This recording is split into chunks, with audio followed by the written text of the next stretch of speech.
Nu jā, pavasarīgas siltas un netik siltas dienas mīsas savā starpā. Aizvien vairāk laika gribas un sanāk pavadīt dabā un darbnīcā. Top pasūtījums.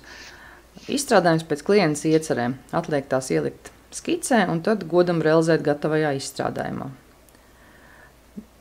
Un tā pagājušo gadu nolēmu, ka vairāk strādāšu ziemā, lai var baudīt vasaru.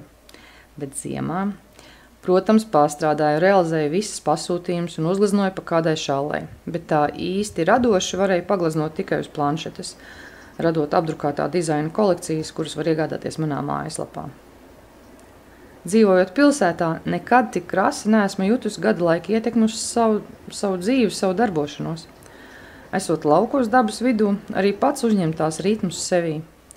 Ziemā es apcerīgāka, lasi, zīmē skices, dari citus darbus. Dienas tad ir ļoti īsas. Bet līdz ar sauli, sulu tecēšanu, putnu čivināšanu un puķu plaukšanu ienākas aizvien vairāk enerģijas un gribas pēc iespējas vairāk izdarīt un realizēt ziemā izdomāto.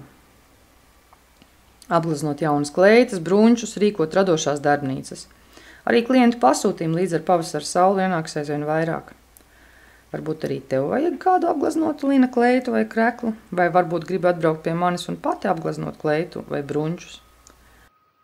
Kaķulis Aleksandrs gan neliekas no pavasara traucēts.